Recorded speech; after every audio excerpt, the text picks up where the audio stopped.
The sky burned red the night they arrived. The invasion wasn't sudden.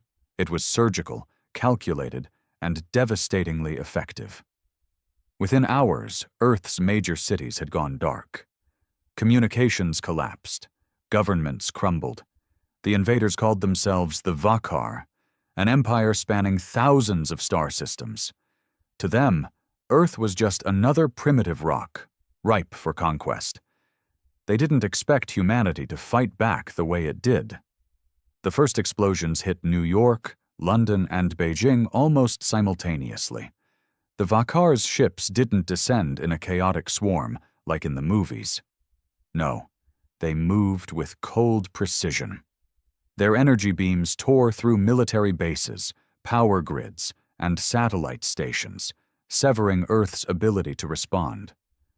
Their technology was centuries beyond anything humanity had, making resistance almost laughable. And yet, humanity did resist.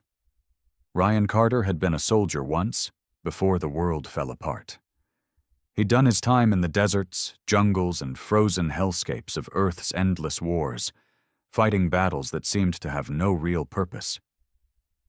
But now, staring at the wreckage of his hometown in Colorado, he knew this was different. This was survival. He crouched beside a crumbling gas station, gripping an old M4 rifle, laughable against the plasma-wielding aliens patrolling the streets. The Vakar were tall, almost skeletal, with gray-blue armor that shimmered like liquid metal.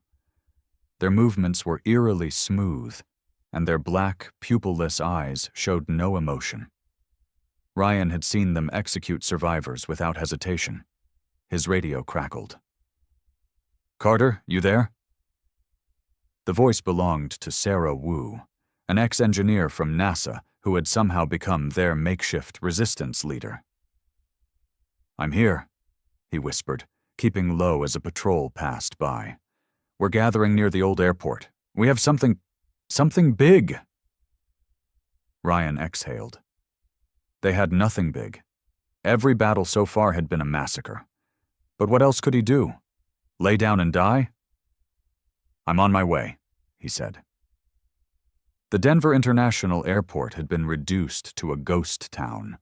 Once a hub of movement and life, now it was littered with crashed planes, blackened craters, and smoldering wreckage. The resistance had taken shelter in an old underground maintenance tunnel, a place the Vakar seemed to overlook. Ryan slipped inside, greeted by the ragged faces of survivors. Men, women, even a few children huddled together, their eyes hollow from hunger and fear. But what caught his attention wasn't the people. It was the device at the center of the room. A metal sphere, about the size of a basketball, hummed faintly, covered in alien-like etchings. Sarah stood beside it, her dark hair tied back, exhaustion clear on her face. Beside her was Dr. Henry Bishop, a physicist from MIT. Ryan pointed at the sphere. "What the hell is that?" Sarah smiled grimly. "Something they didn't expect us to have?" Bishop stepped forward. "It's a Vakar neural disruptor. Their entire species is linked by a psionic network. It's how they coordinate so efficiently. We think this can break that link. If we can activate it on a large scale." Ryan's eyes widened.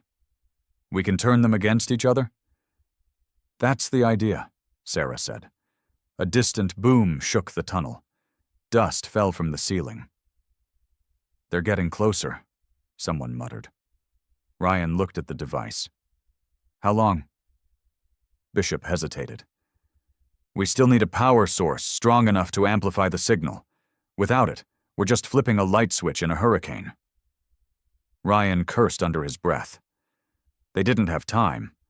The Vakar weren't playing around. They were systematically wiping out any resistance, and Denver was next. Then an idea hit him. The fusion core in their warships, could it work? Bishop blinked. "In theory, yes, but those ships are heavily guarded." Ryan cracked a grin. "Then we better get moving." Sarah sighed. "I hate that I agree with you." Outside, the sky rumbled. The Vakar were coming. Humanity's fight was just beginning. The air smelled like burning metal and ash as Ryan, Sarah, and a small team of resistance fighters crept through the ruins of Denver.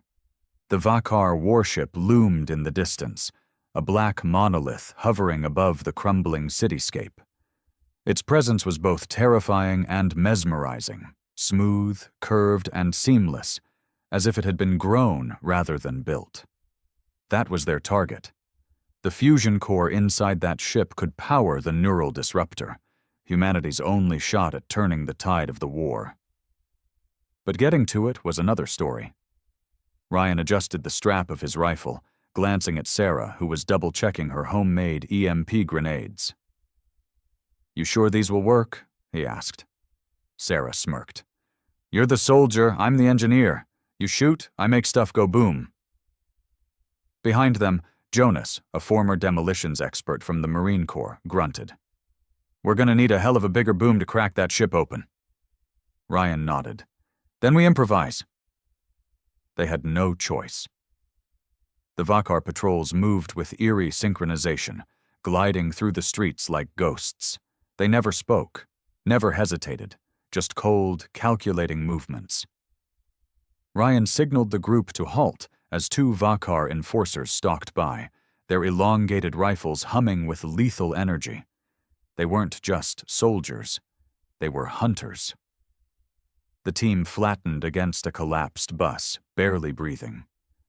Jonas tightened his grip on his knife, but Ryan shook his head. Not yet. The aliens passed.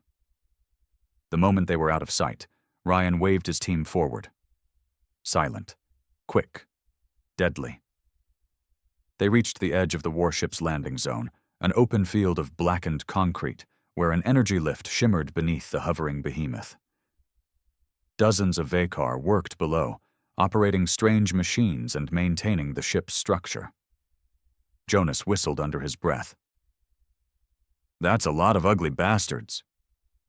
Sarah exhaled. "We need a distraction." Ryan scanned the area and spotted an abandoned Vakar weapons platform, a plasma turret, its power core still glowing faintly. "That turret," he said. "If we overload it, it might cause a chain reaction." Sarah's eyes lit up. "Now you're thinking." Ryan grinned. "Jonas, think you can rig it?" Jonas cracked his knuckles. "Watch me." Jonas worked fast, planting a remote detonator inside the plasma turret. The core flickered dangerously as he tampered with its energy regulators. Sarah and Ryan covered him, keeping watch as the Vakar continued their eerie operations below. Ryan felt the weight of the moment pressing on his chest. If they failed here, it wasn't just their lives on the line. It was humanity's last hope. "Done," Jonas whispered, wiping sweat from his brow. Sarah checked her watch. "We have about 30 seconds before that thing blows." Ryan nodded. "Then we move, now." The explosion was blinding. A massive shockwave ripped through the landing zone, sending Vakar flying in every direction. The plasma turret detonated in a brilliant blue fireball, igniting nearby energy cells. Panic spread through the alien ranks. Ryan didn't hesitate. He sprinted toward the energy lift, his team close behind. The warship's hull split open, revealing an entrance. The Vakar were disoriented, scrambling to contain the fire, giving the humans the perfect window to infiltrate. Ryan dived into the energy lift, his body yanked upward by an invisible force. The world blurred around him as he ascended into the belly of the beast. Sarah and Jonas followed right behind. As they landed inside, the cold, metallic corridors of the Vakar warship stretched before them. The real fight was just beginning. The moment Ryan's boots touched the Vakar warship's cold, metallic floor, he raised his rifle, sweeping the corridor for movement. The ship's interior was unlike anything he had ever seen. Organic-looking walls pulsed with a faint blue glow, as if the vessel itself were alive. The air smelled sterile, tinged with something metallic, something unnatural. Sarah and Jonas landed beside him, weapons raised. The neural disruptor was their objective, but first they had to reach the ship's fusion core. Ryan whispered, "No unnecessary gunfire. Stealth is our best bet." Jonas smirked. "Stealth ain't really my style." Sarah rolled her eyes. "Then try not to get us killed." They moved forward, steps silent against the smooth floor.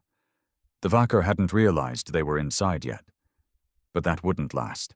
The corridors were eerily empty. The walls vibrated with a low hum, like a distant heartbeat. Sarah ran a hand along the surface, her expression twisting. "This ship, it's alive," Jonas snorted. "Great, we're sneaking through an alien's intestines." Ryan motioned for silence. The path ahead opened into a massive chamber, filled with towering structures of pulsating energy, humming softly. A dozen Vakar engineers worked below, their elongated fingers moving in synchrony over strange consoles. At the center of the chamber sat their target, the ship's fusion core, a massive, glowing sphere of concentrated energy encased in a shifting lattice of alien metal. Ryan exhaled. "There it is." Sarah frowned. "How the hell do we get close without setting off alarms?" Jonas smirked and held up a small, modified EMP charge. "We don't. We blow those consoles, and while they're scrambling, we rip out the core." Sarah narrowed her eyes. "That'll bring the whole ship down on us." Ryan thought for a moment, then grinned. "Good. That means they won't be focused on the resistance outside." Sarah groaned. "I hate you," Jonas chuckled. "You love me." Ryan ignored them and signaled Jonas to plant the charge. The demolitions expert moved fast, slipping between the towering energy columns, carefully placing 3 charges on the main consoles. Sarah tapped Ryan's shoulder, whispering, "Once we pull the core, we have minutes before this place goes nuclear. We need an extraction plan." Ryan nodded. "One problem at a time." Jonas rejoined them.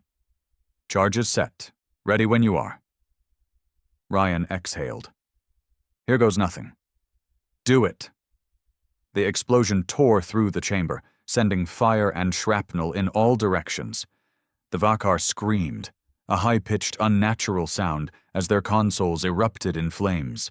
Sparks rained down as alarms blared across the ship. Ryan didn't hesitate. He sprinted toward the fusion core, dodging falling debris. The protective lattice around it was shifting, struggling to remain stable after the attack. "Sarah!" he shouted. She was already there, her hands flying over the alien controls. "I think I can disable the containment field, but we'll have seconds to grab it before it destabilizes." Jonas opened fire, cutting down the first wave of Vakar soldiers charging into the chamber. Their sleek black rifles spat plasma, melting through metal and flesh alike. "Whatever you're doing, do it fast!" Jonas yelled, tossing a grenade into a crowd of approaching enemies. Ryan fired, dropping 2 Vakar before they could raise their weapons. The ship shook violently. The explosion had triggered a chain reaction. Sarah let out a triumphant yell. "Field down! Grab it!" Ryan lunged, his hands burning as they met the surface of the fusion core. It was searing hot, pulsing with raw energy. Every nerve in his body screamed, but he held on. With a final, desperate pull, he ripped the core free. The moment it disconnected, the entire ship lurched, a deep, otherworldly groan vibrating through the walls. The Vakar's psionic network had been shattered. Chaos erupted among their ranks as the ship's systems spiraled out of control. "Run!" Ryan shouted. They sprinted back toward the energy lift, plasma fire raining around them. The ship was dying, its internal systems collapsing without the core. The once glowing corridors were flickering, the organic walls shriveling like dying tissue. Jonas was the first to the lift. He leaped in, vanishing downward in a blur of energy. Sarah went next, clutching the disruptor tightly against her chest. Ryan turned, unloading the last of his magazine into a charging Vakar soldier before diving in after them. The lift plunged, sending them hurtling back to the surface. As they landed, Ryan hit the ground hard, rolling onto his back. Above, the Vakar warship convulsed like a wounded animal, its sleek surface cracking, collapsing in on itself. Then, a deafening explosion. The ship detonated, sending a massive shockwave across the city. The ground trembled as debris rained from the sky, burning chunks of alien metal embedding themselves in the ruins of Denver. Ryan coughed, pushing himself up. His hands throbbed, the fusion core still pulsing in his grip. Sarah and Jonas were already moving, pulling him to his feet. Jonas laughed breathlessly. "Well, that was subtle." Sarah looked at Ryan. "We got it. Now we end this." Ryan's grip tightened around the fusion core. The neural disruptor was ready. The Vakar had come to enslave Earth. Now humanity was about to erase them. The ruined city of Denver was still smoldering from the explosion when Ryan, Sarah, and Jonas sprinted through the wreckage, the Vakar fusion core pulsing in Ryan's grip. The alien warship had collapsed in on itself, burning in the night sky like a dying sun. But that wasn't enough. The invasion wasn't over. The real fight was still ahead. Sarah clutched the neural disruptor, her knuckles white. "We need to get this set up before they regroup," she said, breathless. Ryan nodded. "How much time do we have?" Jonas glanced at the sky, where Vakar dropships were already descending from the massive war cruiser that still hovered beyond the mountains. "Not long." The Vakar had lost one ship, but their fleet was still up there, watching, waiting. And once they realized what the humans had stolen, they wouldn't just attack. They would erase them. Ryan adjusted his grip on his rifle, heart pounding. "Then we move, now." Their destination was an abandoned military bunker, hidden in the foothills outside Denver, one of the last places where Earth's forces had made a stand before being wiped out. It had power, defenses, and the space to amplify the disruptor's signal. The journey there was a gauntlet of destruction. Streets were littered with human corpses, their bodies twisted from Vakar plasma burns. Cars were abandoned mid-escape, some still filled with the charred remains of their drivers. Buildings stood as hollowed-out skeletons, their windows shattered, their walls crumbling. Sarah kept her eyes forward, refusing to look at the dead. Jonas, however, muttered under his breath, "Damn aliens didn't just invade. They butchered us." Ryan exhaled sharply. "And now we butcher them." They reached the bunker entrance, hidden beneath the remains of a collapsed overpass. The reinforced steel doors were half buried under debris, but Jonas and Ryan managed to pry them open, forcing their way inside. The air was stale. The lights flickered weakly, powered by an old backup generator. The place had been abandoned for weeks, filled with discarded weapons, broken radios, and the remains of soldiers who had made their last stand here. Sarah wasted no time. She sprinted toward the main control room, where old communication systems and power conduits still hummed faintly. She dumped the neural disruptor onto a work table, already pulling apart wires and connectors. Ryan set the Vakar fusion core beside her. "Will it work?" Sarah grabbed a screwdriver, prying open the disruptor's casing. "If I can boost the signal through the bunker's radio towers, it'll spread across the entire region. Any Vakar within range will be cut off from their psionic network." Jonas slung his rifle over his shoulder. "And what happens after that?" Ryan met his gaze. "Then we kill them all." Jonas grinned. "Now you're speaking my language." The bunker's security alarms suddenly blared, a shrill, high-pitched scream echoing through the concrete tunnels. Sarah froze. "They found us," Jonas cursed. "How?" Ryan grabbed his rifle and rushed to the entrance, slamming his back against the wall. Peeking through a crack in the doors, he saw them. Vakar hunters. These weren't like the patrols they had avoided before. These were elite killers. Taller, more heavily armored, moving with unnatural precision. They carried double-bladed energy weapons along with their plasma rifles, their eyes glowing like dying embers. Ryan's pulse quickened. They sent the worst of the worst. Sarah kept working. "I just need 5 minutes." Jonas checked his magazine. "I can give you 3. Ryan inhaled. They weren't making it out of this without a fight. He gritted his teeth and pulled a grenade from his belt. Let's show these bastards what happens when they underestimate humanity. Jonas chuckled. Now you're really speaking my language.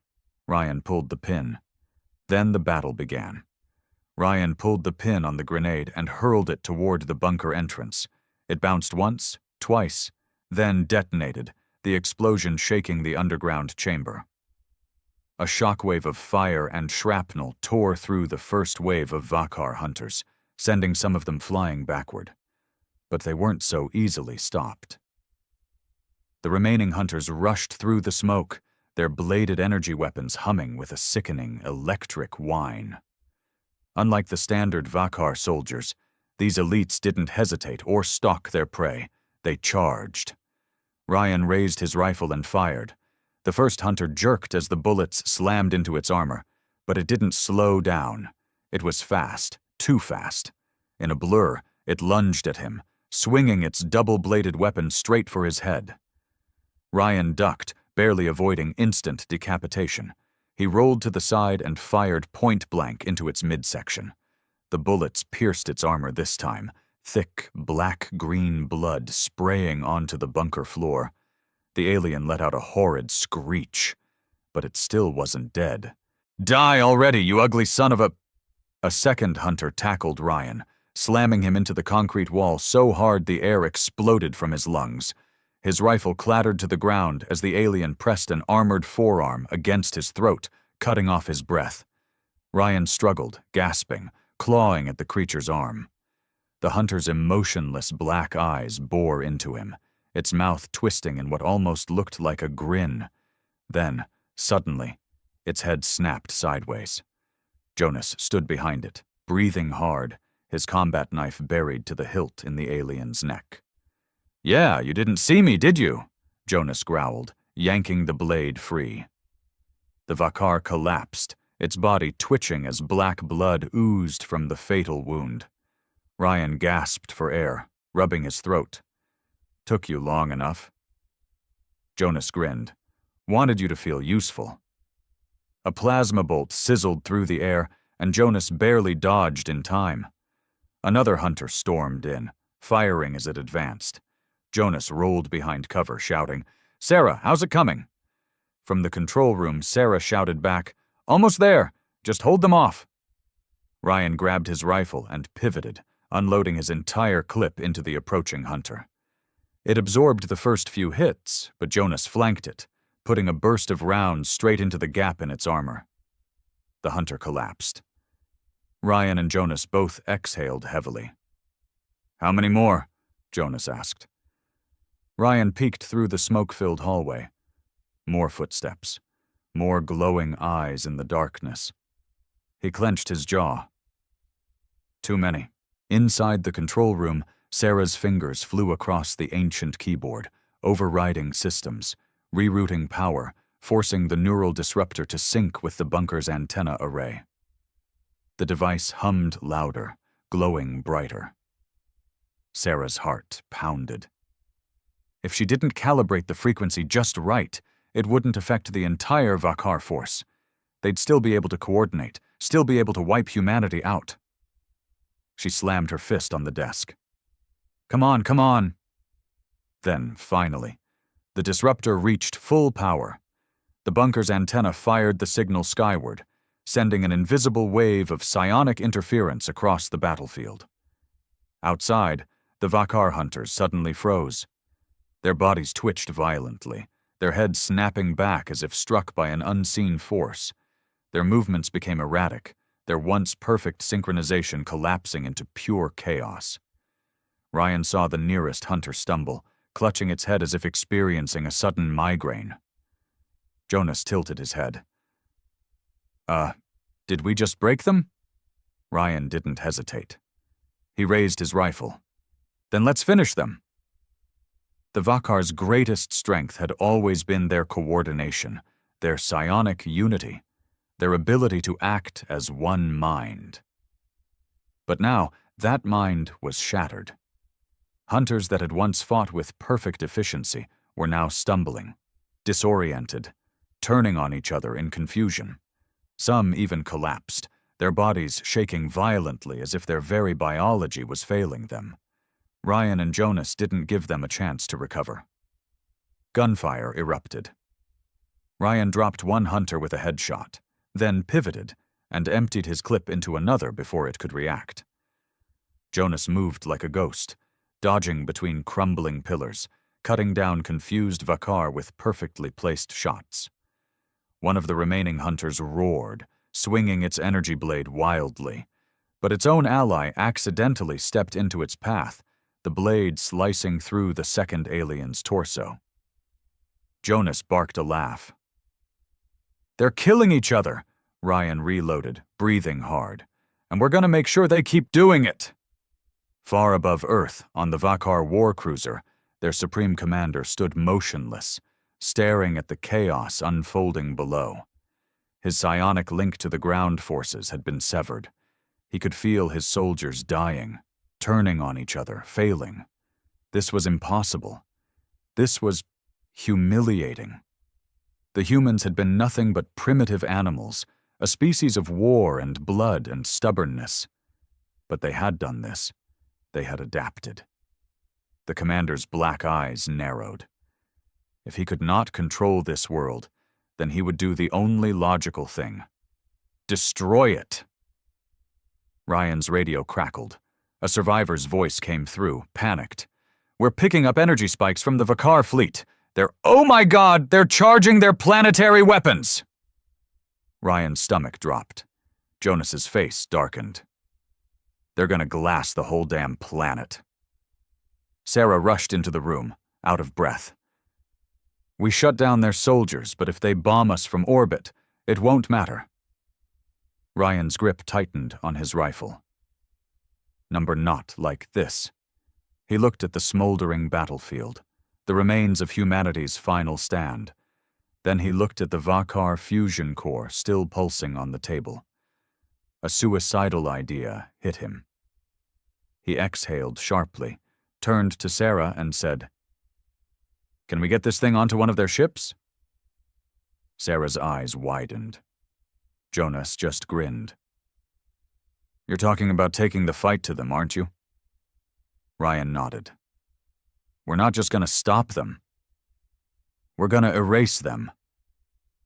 The bunker trembled as the Vakar fleet charged its orbital weapons. The war wasn't over. Not yet. The neural disruptor had shattered their coordination, turned their ground forces into a chaotic mess, but their supreme commander had just made his final decision. If the Vakar couldn't have Earth, no one would. Ryan gritted his teeth. "If we don't act now, we're all dead." Sarah was already thinking ahead. "You want to plant the fusion core on one of their ships?"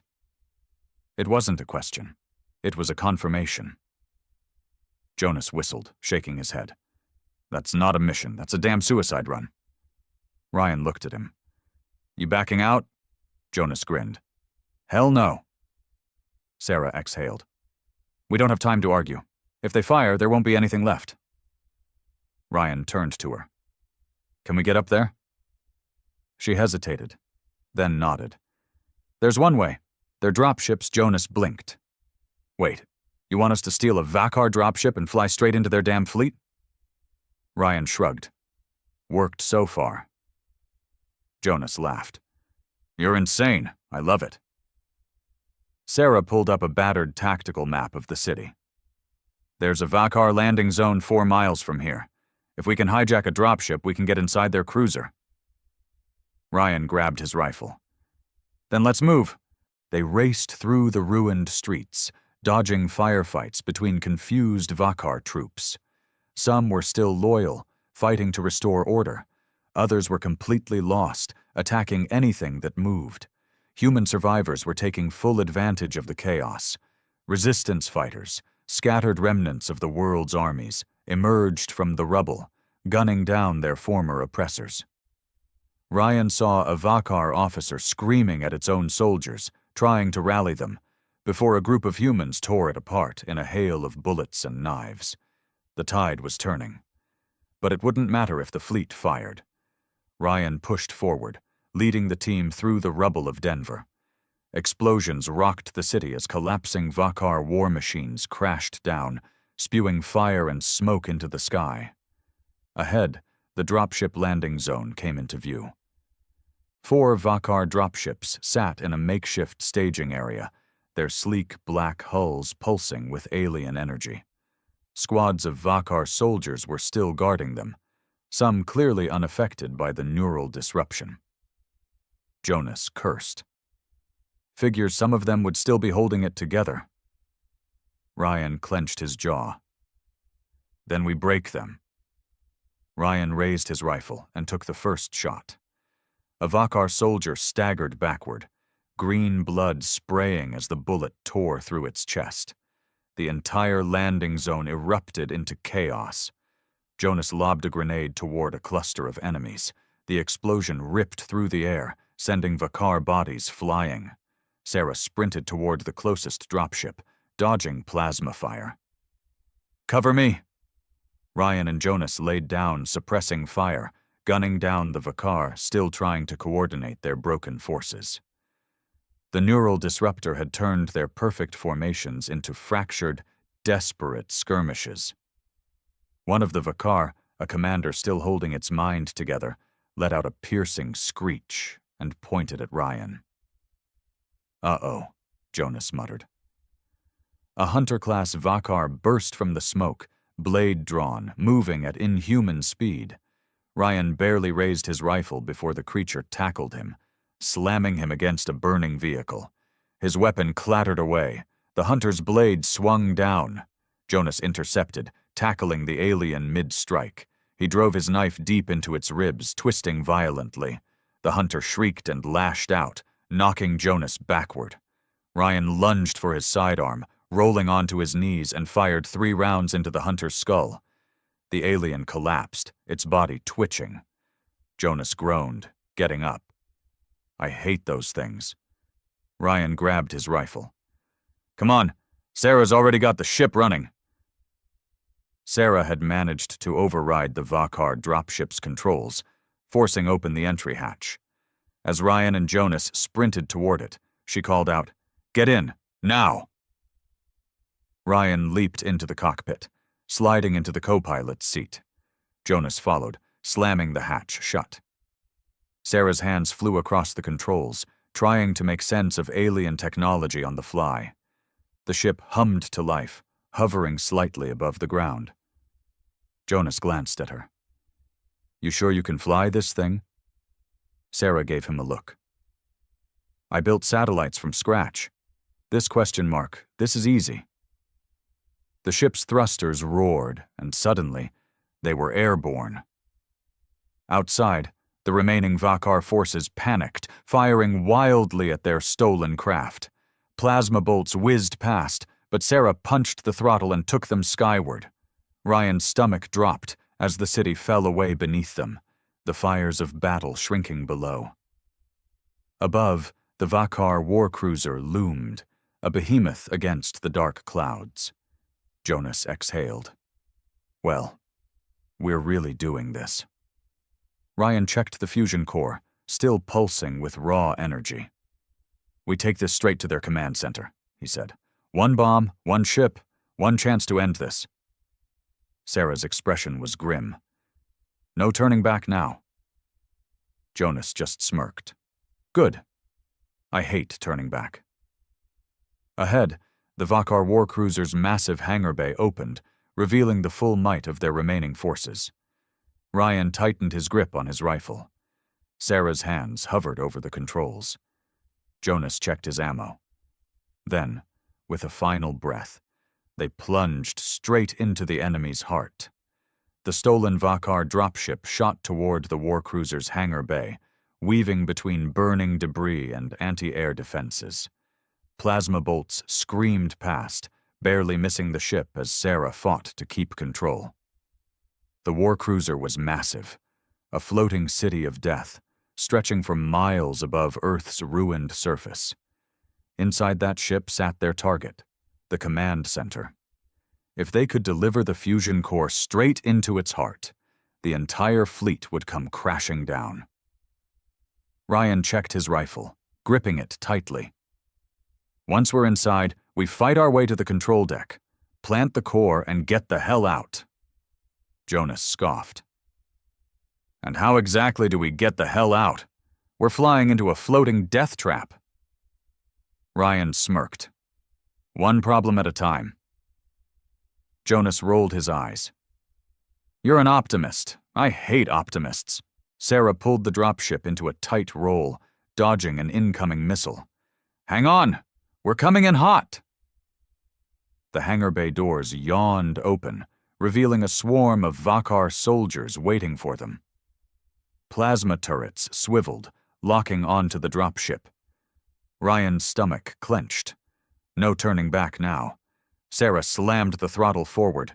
The dropship barreled into the hangar at full speed, skimming just above the deck, grazing enemy soldiers before crash landing in a violent skid. The impact threw them forward. Metal screamed as the ship slid across the hangar, leaving a trail of sparks before slamming into a bulkhead. Silence. Then, alarms wailed. Jonas groaned. I hate crash landings. Ryan kicked the dropship hatch open and leaped out, rifle raised. Sarah and Jonas followed, weapons drawn. The Vakar were already regrouping, black-eyed and furious. Ryan fired first, his bullets tearing through the nearest soldier. The hangar exploded into chaos as Vakar troops surged toward them, energy weapons blazing with deadly precision. Move! Ryan shouted, gunning down 2 more aliens as he sprinted for cover. Jonas lobbed a grenade over his shoulder. Little gift for you bastards. The explosion ripped through a cluster of Vakar, sending alien bodies flying. Sarah ducked behind a supply crate, pulling out the fusion core, which pulsed with dangerous energy. We have to get to the command center now. Ryan scanned the area. The hangar had 3 exits, but the fastest route was the main corridor. Unfortunately, it was also the heavily guarded route. Jonas grinned. You want fast or safe? Ryan reloaded. Fast! Jonas whooped. That's what I like to hear. They sprinted into the corridor, bullets and plasma bolts whizzing past their heads. The Vakar were no longer just soldiers. They were desperate. Their network was already in shambles, their command structure crumbling, but even in chaos, they were still deadly. Sarah checked the bunker's hacked data map on her wrist device. The control deck is 2 levels up, Ryan nodded. Then we fight our way up. The first hallway was a kill zone. Vakar snipers were perched on balconies, firing down in rapid bursts. Drones hovered overhead, scanning for targets. Ryan ducked behind a bulkhead, narrowly avoiding a plasma shot that melted a hole in the wall next to his head. Jonas growled. They're dug in deep. Ryan pulled a flash grenade from his vest. Then let's change the game. He lobbed the grenade. A blinding white light erupted, sending the Vakar into a momentary panic. Ryan and Jonas charged forward, weapons blazing. Ryan shot a drone out of the air, while Jonas emptied his magazine into a sniper above, the alien dropping like a stone. Sarah dashed past them, clutching the fusion core like her life depended on it. They reached the elevator shaft, the only way up. Jonas pried open the doors and peered inside. Elevator's dead, Sarah cursed.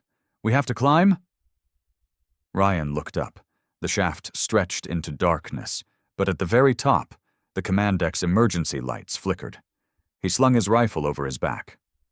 No choice, Jonas muttered. Yeah, because climbing in the middle of an alien warship sounds like a great plan.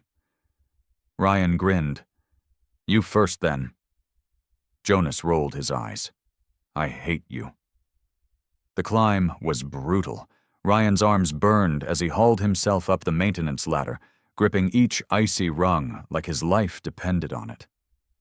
Below, Sarah struggled with the fusion core, its energy pulsing violently. Jonas climbed last, keeping an eye on the elevator doors below. Halfway up, the alarms shifted in pitch. Sarah gasped. They know where we're going. Jonas looked down, then swore. We got a problem. Ryan followed his gaze. A Vakar soldier had pried open the bottom elevator doors. It hissed, eyes narrowing. Then, with inhuman speed, it lunged into the shaft, climbing the walls like a spider. Ryan's heart pounded. Move! Jonas yanked his pistol and fired downward. The shots grazed the alien, but it kept coming. Sarah nearly dropped the core. Hurry! Ryan gritted his teeth and climbed faster, his hands slipping on the cold rungs. Jonas drew his knife, waiting.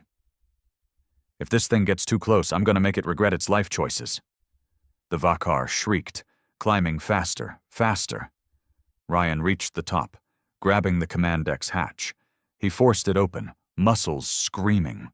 Sarah shoved the core up first, then scrambled through. Ryan followed, just as the Vakar reached Jonas. The alien lunged, claws outstretched. Jonas drove his knife straight into its eye. The Vakar let out a horrible screech, losing its grip, and plummeted into the darkness below. Jonas exhaled, shaking his head. I'm too old for this. Ryan pulled him up. Come on. They staggered onto the command deck. Ahead, through the transparent glass of the command bridge, they saw him. The Vakar Supreme Commander. The Vakar's Supreme Commander stood motionless at the head of the command deck, flanked by his last remaining elite guards. His obsidian black eyes studied Ryan, Jonas, and Sarah. 3 fragile humans who had torn apart his invasion with nothing but desperation and fury. The war had gone from conquest to catastrophe for the Vakar, and he knew it. Yet, even as his empire crumbled, he did not move. He did not speak. He simply watched them. The eerie silence sent a chill through Ryan's spine. They were in the enemy's heart now, and the enemy wasn't done fighting. Ryan's grip on his rifle tightened. Jonas cracked his knuckles, rolling his shoulders. Sarah clutched the fusion core, its energy thrumming like a heartbeat in her hands. The Supreme Commander raised a single hand. His elite guards sprang to life. Ryan barely had time to yell, "Move!" before plasma bolts shredded the air around them. Jonas dove left, rolling behind a fallen console. Ryan went right, unloading round after round at the Vakar guards as they charged with unnatural speed. Sarah ducked behind the command table, shielding the fusion core with her body. The Supreme Commander simply watched, unmoving, as his soldiers fought to the death. One of the Vakar elites lunged at Jonas, twin plasma blades slicing through the air. Jonas barely dodged, ducking under the first strike, but the second came too fast. Clang! Ryan intercepted the blade with his combat knife, forcing the Vakar's arm away. Jonas seized the opening and jammed his pistol against the alien's gut, pulling the trigger 3 times. The Vakar let out a high-pitched screech, black blood spurting from the wounds. Jonas shoved its body aside and spat blood onto the floor. I really, really hate these things. Ryan wiped sweat from his forehead. 2 more guards left. One was already charging Sarah. Jonas snapped his rifle up. Too late. Sarah rolled under the console, barely dodging the plasma blade that cut through the air where she had just been. She slammed her foot into the alien's knee, making it stagger. Then she grabbed a plasma pistol from a fallen Vakar soldier and emptied the entire clip into the elite's head. The Vakar collapsed, its body twitching violently before going still. Sarah panted. I can't believe that worked. Jonas grinned. You scare me sometimes, Wu. Ryan turned to the final Vakar warrior. It hesitated. Its psionic connection was still severed. It was alone. Ryan raised his rifle. The Vakar roared and charged. Ryan fired once. The bullet pierced the creature's skull. It fell mid-step. And then, there was only one Vakar left. The Supreme Commander. He had watched his forces fall. He had watched his empire crumble at the hands of these defiant, furious humans. Yet he still did not move. Ryan, still catching his breath, stepped forward, his rifle trained on the alien's skull. The Supreme Commander finally spoke. His voice was a deep, guttural rumble, yet perfectly clear in their minds. "This is not victory, human." Ryan narrowed his eyes. "Looks like it from here." The Vakar tilted his head. "You do not understand what you have done." Jonas scoffed. Yeah, classic villain speech. "Sorry, buddy. Humanity doesn't do surrender." The Supreme Commander was silent for a moment, then said, "We did not come to conquer. We came to prevent what is coming." Sarah frowned. "What the hell are you talking about?" The Vakar finally moved, stepping closer. Ryan tensed, his finger hovering over the trigger. But the Supreme Commander did not attack. Instead, he murmured, "You are a species of war, of chaos. You were meant to fall before something far worse than us." Ryan's chest tightened. A lie? A last-second attempt to break them? But there was something off. Something about the way the Supreme Commander spoke felt like the truth. Jonas raised an eyebrow. "What's worse than an alien death fleet trying to wipe us out?" The Vakar's black eyes gleamed. "The reason we conquered, the reason we built an empire, the enemy we have been running from for 1,000 years." A heavy silence fell over the command deck. Sarah exhaled. "We'll deal with that when it comes." Ryan nodded. "But you? You're done." The Supreme Commander finally tilted his head down. A strange, almost amused look crossed his face. "Perhaps that is what terrifies me most." And for the first time since the invasion began, he looked afraid. Ryan didn't waste time. He turned to Sarah. "Plant the core." She didn't hesitate. She slammed the fusion core onto the command console, activating the detonation timer. 1 minute. The Supreme Commander did not run. He simply watched them go. Ryan, Jonas, and Sarah sprinted for the hangar, dodging gunfire from the last straggling Vakar, who hadn't yet realized their empire was already dead. Sarah's wrist console beeped. 30 seconds. They reached a Vakar fighter ship, sleek and built for speed. Sarah jumped into the pilot's seat, flipping switches wildly. Ryan and Jonas piled in, slamming the hatch shut. 20 seconds. Sarah punched the thrusters. The ship roared to life, rocketing forward, out of the hangar, into the void of space. The war cruiser loomed behind them, burning, shaking, breaking apart. Ryan turned, watching as the fusion core's energy reached critical mass. 3, 2, 1. A brilliant white explosion erupted from within the warship, consuming everything in its path. The Vakar command ship, the heart of their fleet, their last chance at victory, was erased. Ryan exhaled. "It's over." Jonas slumped back. "Holy shit, we actually did it." Sarah, shaking, whispered, "We won." They landed back on Earth hours later, greeted by what remained of humanity. The Vakar fleet, leaderless, broken, retreated into the void. The war was over.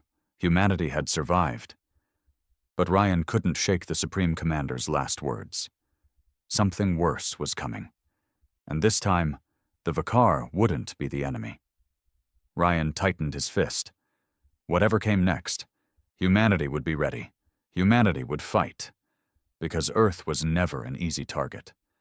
And it never would be again. The stars above Althera Prime shimmered like frozen fire, scattered across the abyss of space. For centuries, this world had belonged to the Dominion, a ruthless empire that saw itself as the rightful rulers of the Orion Arm. They had conquered, enslaved, and broken species who dared to resist, leaving behind a trail of silenced civilizations. And humanity? Humanity was supposed to be just another footnote in their long history of domination.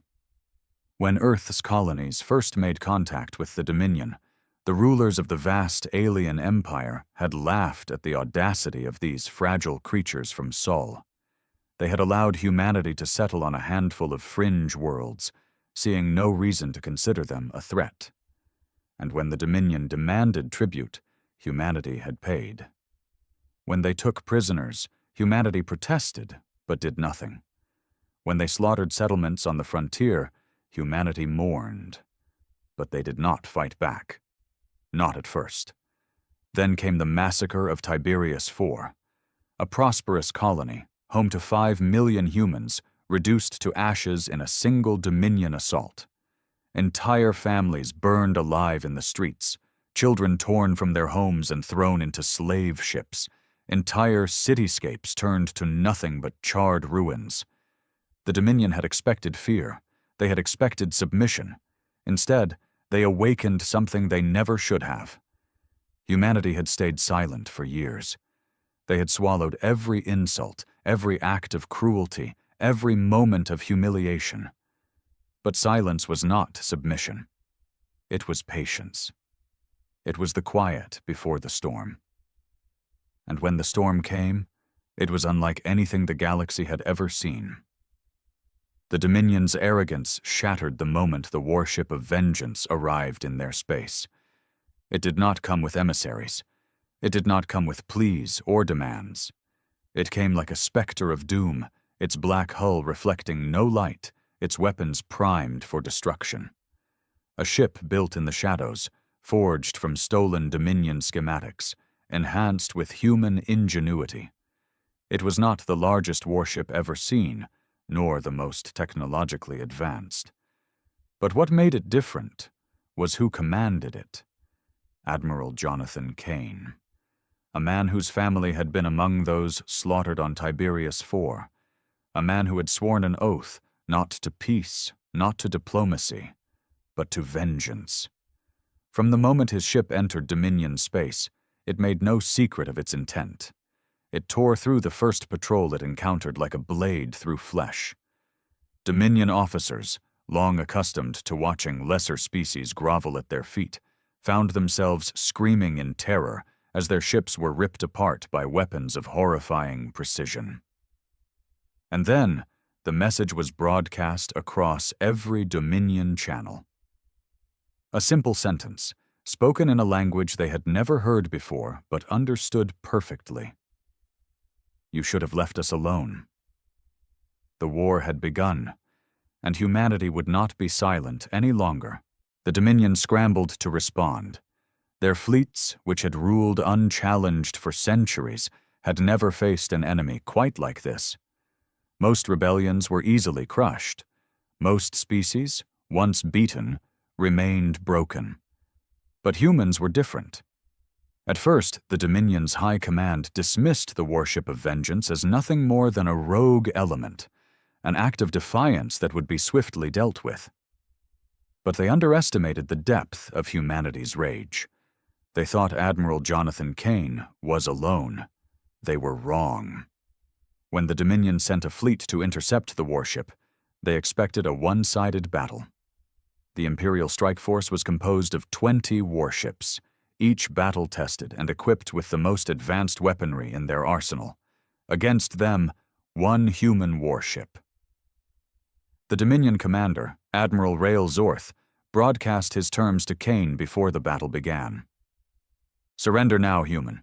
We may yet find mercy for your species. The reply came in a voice that was cold, calm, and deadly. Mercy?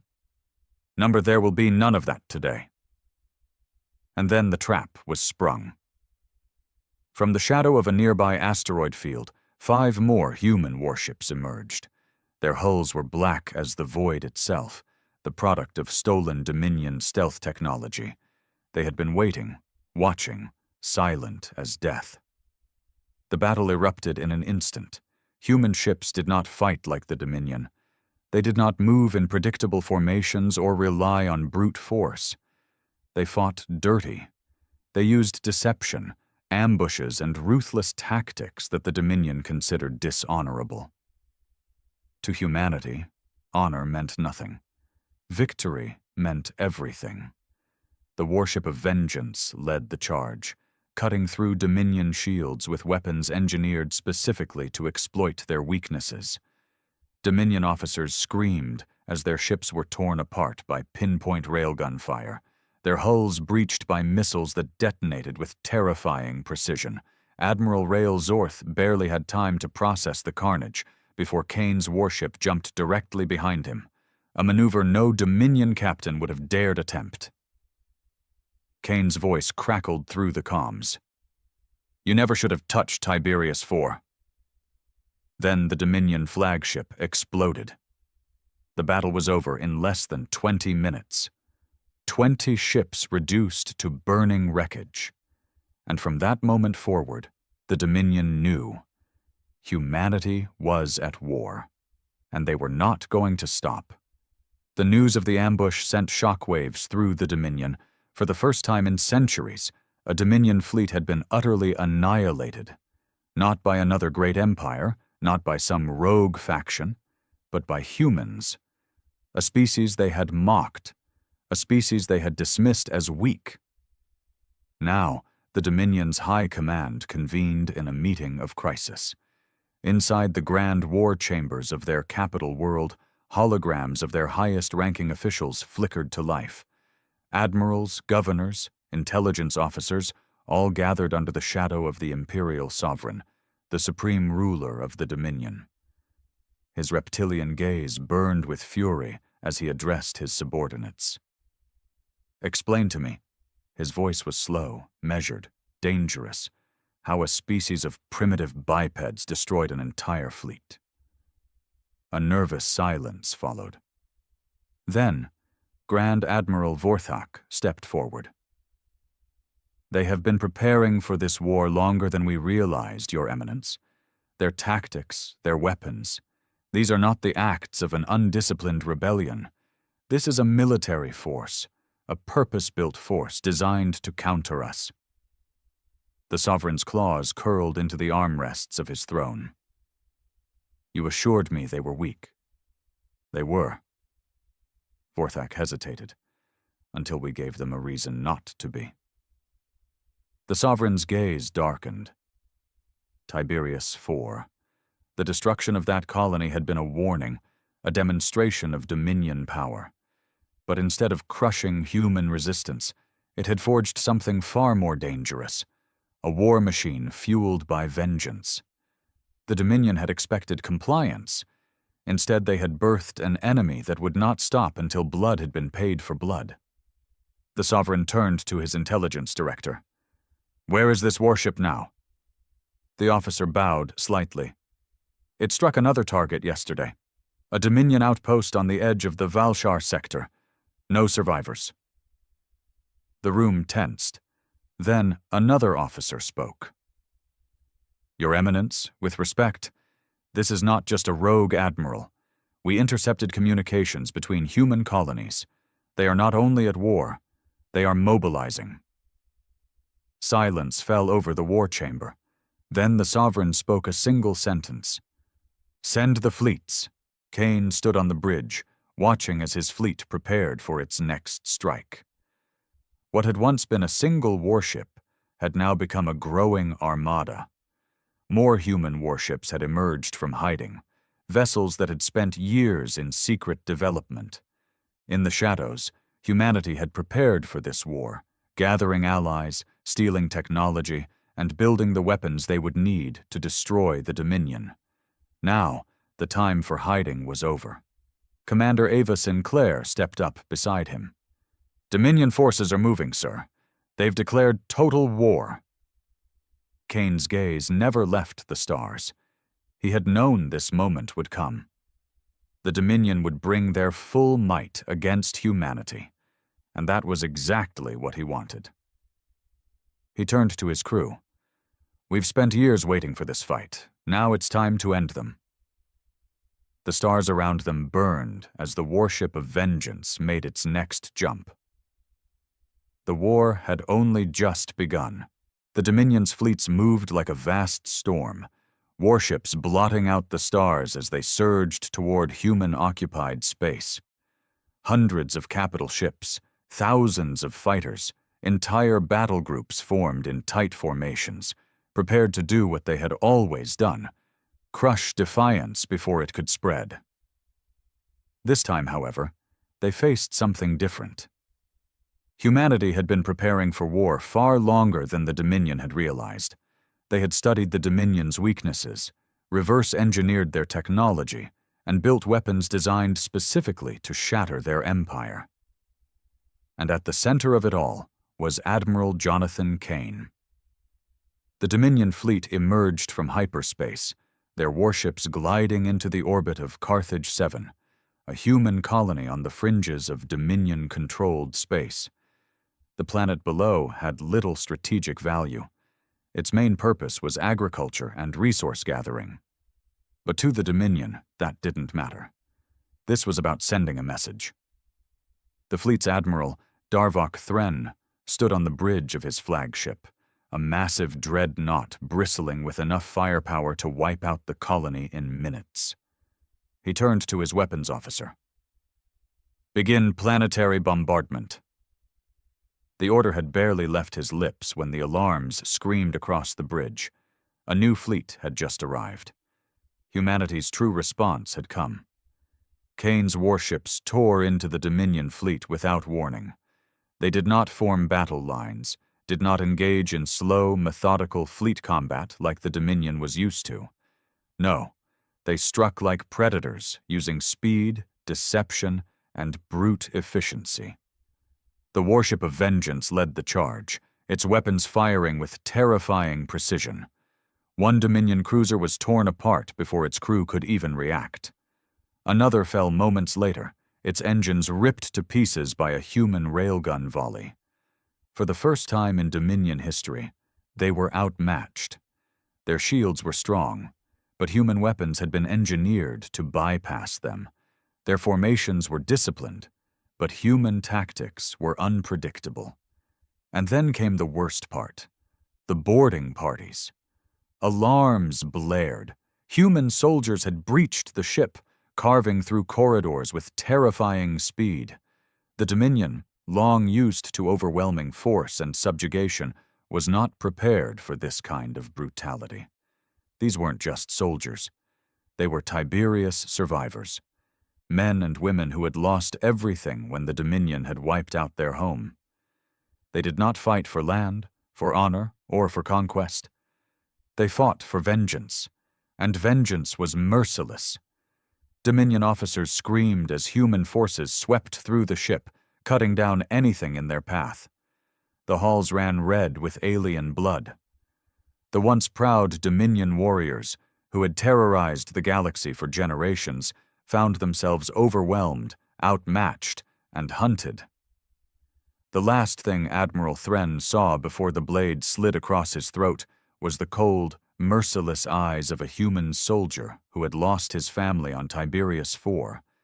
The battle was over, and with it, the first great victory of the war. The Dominion had lost an entire fleet. The survivors fled in terror, their once mighty warships reduced to burning wreckage. On Carthage 7, the human colonists looked to the sky, watching as the ships that had come to destroy them were instead obliterated. And aboard the warship of vengeance, Kane stood on the bridge, staring at the battlefield. One battle was won, but the war was far from over. Commander Sinclair approached him. "High Command is ready for the next strike, sir." Kane nodded slowly. "Good. Then let's show the Dominion the true cost of their mistakes." The war had only just begun, and humanity was far from finished.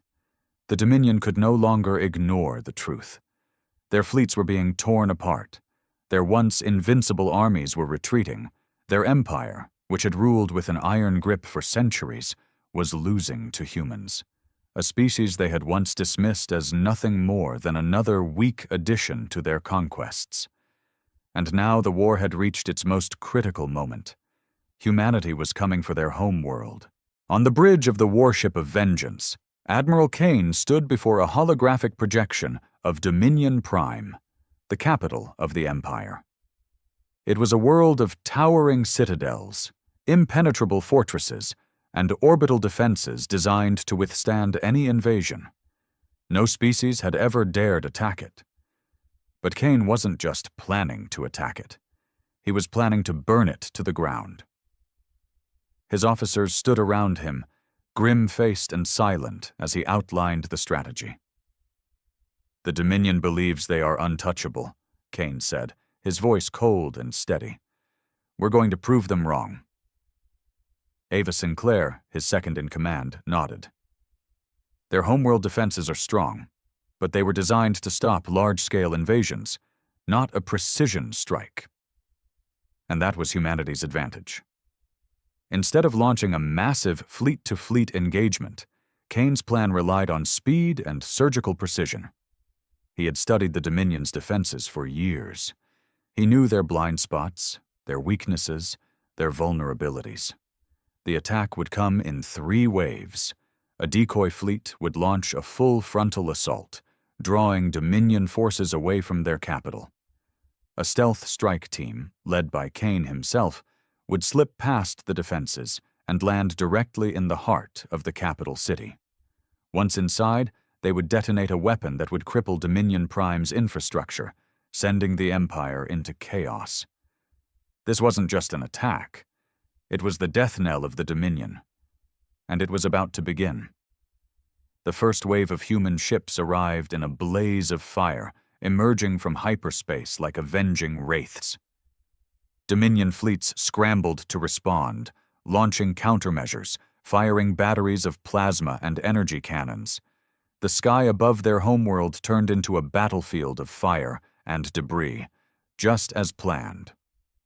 While the Dominion focused on the decoy fleet, the warship of Vengeance and its small escort of stealth ships slipped past the chaos, undetected. They navigated through orbital debris, evading automated turrets, using the very same cloaking technology the Dominion had once used against them. The moment they entered the lower atmosphere, the order came. "Deploy strike teams." They hit the ground hard. Dropships roared through the sky, crashing into the streets of the capital city. The Dominion had never imagined an enemy could bring war to their very doorstep. And now, human soldiers were storming through their streets. Armed with weapons forged for this very purpose, they cut through enemy forces like wildfire. Explosions rocked the city. Dominion soldiers, once proud conquerors, now ran for their lives. The strike team had one objective: reach the Dominion War Council's central command building and disable planetary defenses. And they had 10 minutes to do it. Kane and his team moved with brutal efficiency. Plasma fire burned the air around them. They pushed forward, fighting their way through the city streets, killing anything that stood in their way. Human fury had reached its peak, and nothing would stop them now. They stormed the War Council's headquarters, breaking through reinforced barricades, slaughtering guards who had once ruled over 1,000 enslaved worlds. At the top of the command tower, the Dominion's leaders cowered in fear. For the first time in their existence, they were afraid. Kane stepped forward, blood splattered on his armor, his pulse rifle still smoking. He looked down at the Dominion's High Chancellor, the most powerful being in their empire. "You should have left us alone." Then he pulled the trigger. The explosion that followed was heard across the entire planet. The War Council's headquarters, the heart of the Dominion's rule, was obliterated in a single instant. With their leaders dead, their military forces crumbling, and their homeworld in chaos, the Dominion's rule collapsed. Across the galaxy, enslaved worlds rose up against their former masters, Dominion fleets surrendered or were hunted down. The empire that had once ruled through terror and oppression was no more. And at the center of it all, standing amidst the burning ruins of their capital, Admiral Kane looked up at the smoke-filled sky and knew humanity had won. The war was over, but the legend of the warship of vengeance would live on forever. The Dominion was dead, its fleets shattered, its homeworld burning, its rulers buried beneath the ruins of their own arrogance. Across the galaxy, the enslaved and the oppressed rose up against their former masters, breaking their chains, taking back their worlds. What had once been an empire of terror had become a graveyard of power. But victory did not mean peace. For Admiral Jonathan Kane, the war was not over, because even in death, the Dominion had left behind a final curse. With the Dominion gone, chaos spread like wildfire. For centuries, entire systems had lived under its rule, their economies, trade, and infrastructure dependent on their empire's vast network. Now, that network was gone. Warlords, former Dominion generals, and even human factions began fighting over the scraps. The same species who had once been united in the war against the Dominion now turned on each other. And somewhere, deep in the shadows of space, the last remnants of the Dominion were gathering. They were not finished yet. Kane knew it was coming. As the warship of vengeance patrolled through the wreckage of former Dominion space, intelligence reports confirmed what he had suspected. A last Dominion fleet had survived. And they wanted revenge. The trap was set near the asteroid fields of Tarsus V, a remote, uncharted region where hyperspace distortions made navigation difficult. Kane's fleet was investigating reports of scattered Dominion forces regrouping when the attack came. A fleet of Dominion warships decloaked from the asteroid shadows. The last of the Dominion's elite forces, admirals who had escaped the destruction of their homeworld, officers who had sworn to make humanity suffer before they died. The warship of vengeance was outnumbered 6-1. But Kane didn't care. The Dominion ships swarmed forward, weapons blazing. Plasma bolts streaked through space, railgun rounds ripped through the void, and explosions lit up the asteroid field like fireworks. Kane's fleet moved with deadly precision, dodging fire, returning destruction tenfold. Even outnumbered, they fought with ruthless efficiency. The warship of vengeance led the charge, its cannons ripping through Dominion cruisers, its missiles hunting down and exterminating the last of the enemy's command ships. The Dominion admirals who had sworn vengeance did not live to see another day. One by one, their warships were turned into drifting wreckage.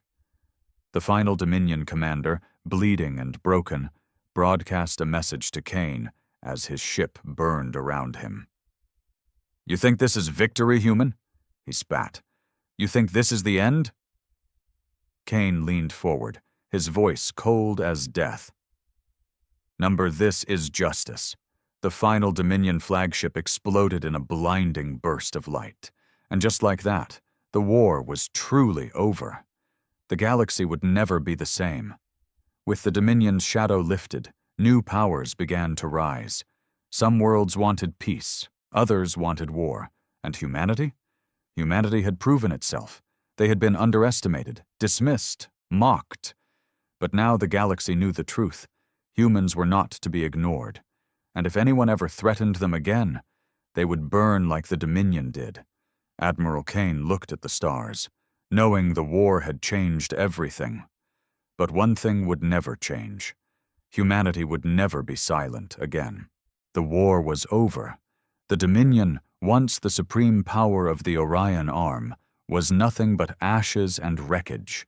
Its fleets were gone, its rulers dead. The empire that had enslaved entire species and ruled with an iron fist for centuries had ceased to exist. But peace did not follow. Power abhors a vacuum, and with the Dominion's destruction, the cracks began to form. Kane stood aboard the warship of vengeance, staring out at the stars. He had won the war, but he was about to lose everything else, because now humanity itself was tearing apart. At first it was small, a few disagreements between human-controlled worlds, arguments over how to handle Dominion space. Some wanted to liberate and help rebuild the broken planets, forging alliances with newly freed species. Others, those who had lost the most in the war, wanted vengeance. They wanted to conquer. The war had transformed humanity. Once a race that sought peace and exploration, they had learned how to kill, how to burn, how to make an empire fall. And now, for the first time, humans were turning those skills on each other. Kane watched as factions began forming. The Terran Republic, those who believed humanity should establish a new intergalactic government, one built on peace, trade, and cooperation with other species. The Iron Suns, a faction made up of former soldiers, warlords, and bitter survivors who wanted to turn Dominion space into a new human empire. The Isolationists, colonies that had seen enough war, demanding humanity withdraw from galactic affairs and focus only on protecting its own. And in the middle of it all, Kane, the man who had won the war, the man who had the blood of billions on his hands, the man everyone wanted on their side. Kane's fleet had been stationed at Carthage 7, a former human colony that had become a meeting ground for the new human factions. The leaders of the Republic and the Iron Suns had gathered for peace talks, hoping to negotiate the future of humanity's role in the galaxy. Kane, a hero to both sides, had been chosen to mediate. But the peace talks never had a chance. An assassination attempt changed everything. As the leaders debated in the grand chamber of Carthage 7's citadel, a hidden explosive detonated. The blast killed dozens, including key Republic diplomats. The Iron Suns representatives escaped unharmed, and just like that, civil war erupted. The Republic blamed the Iron Suns. The Iron Suns denied involvement, but their fleets immediately moved to seize control of former Dominion territory. Kane barely escaped the explosion with his life. His warship, once the sword that had brought the Dominion to its knees, was now caught between two sides of a new war. Humanity was at war with itself. Kane's officers stood before him, waiting for orders. Some wanted him to join the Republic, to fight for unity and peace. Others urged him to side with the Iron Suns to ensure humanity's dominance in the galaxy. Kane said nothing. He had fought one war. He had killed for vengeance. He had destroyed an empire. And now the people he fought for were turning on each other. Commander Ava Sinclair stepped forward. "What do we do, Admiral?" Kane looked out at the stars. He knew one thing for certain. He was done fighting for other people. The Dominion had burned because of what they did to humanity. Now, if humanity wanted to burn itself down, they would do it without him. Kane made his decision. He turned to his officers. "We're leaving." The warship of vengeance departed from Carthage 7, disappearing into deep space. Kane left the war behind. Let the Republic and the Iron Suns fight. Let them tear each other apart over what humanity was supposed to become. He had given humanity its chance. Now he would carve his own path. With a crew of the most battle-hardened veterans from the Dominion War, Kane set a new course, not for Earth, not for Dominion space, not for the Republic or the Iron Suns, but for the unknown. There were more enemies out there, more threats, more civilizations that thought humans were weak. And when those enemies came knocking, they would learn the same lesson the Dominion had.